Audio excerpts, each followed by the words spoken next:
पंकज राज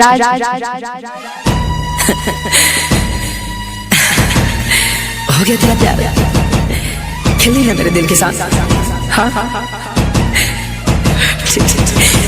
अरे जाने से पहले कोई ऐसा सजा दो मुझको, चल भुला ही दो मुझको। तुमसे जुदा होने के बाद मौत आ जाए मेरी, दिल की गहराइयों से यही दुआ दो मुझको। जहाँ ये सनम तू चल जाई, हाँ हम जेल में तोरा जुदाई में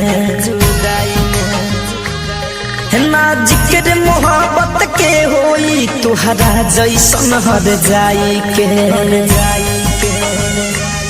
हजार जहाँ ये सनम तू चल जाई, हाँ हम जेल में तोरा जुदाई में ना जिक्र मोहब्बत के होई तुहरा जैसन हर जाई के। हम बस इतने बात बता जा, भइल हमसे कौन खता बा, घुट घुट के हम जीले हम रानी अब तुहरा तन्हाई में। हो जा ये सनम तू चल जाई, हम जेल में तोरा जुदाई में ना जिक्र मोहब्बत के होई तुहरा जैसन हर जाई के।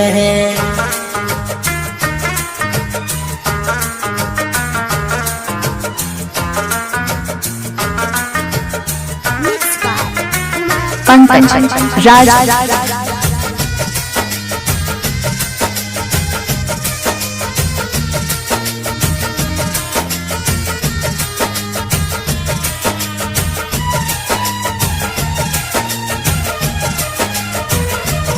हो काहे इश्क में एक सबई होला, दिल टूट के चकनाचूर होला। हो काहे इश्क में एक सबई होला, दिल टूट के चकनाचूर होला। जब लागेला अगिया दिल में, दिल बहुत दिल से दूर होला। भले जिंदगी धुआं धुआं बा, बाकी दिल से ये दुआ बा। खुश रही हो हमार जान तू ससुरा में भी जाई के।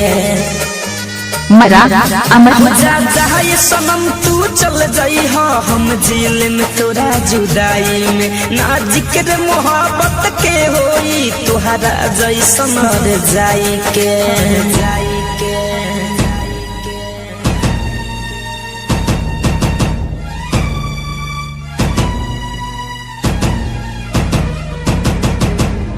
पंकज राज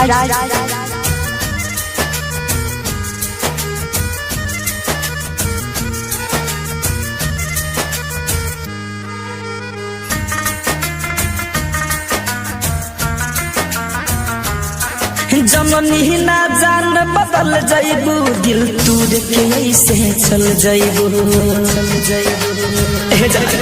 जननी ना जान बदल जाइबू, दिल तूर के ऐसे चल जाइबू।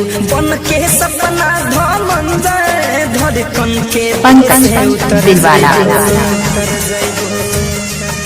हो देख के इतना दर्दिया जाइबू, खुश तू न जान रह पाइबू। मर जाई राजा विकास सुनील तुहरा से दूर जाई के। हो जा ये सनम तू चल जाइबू, हम जेल में तोरा जुदाई में ना जिक्र मोहब्बत के होई तुहरा जैसन बेवफाई के। पंकज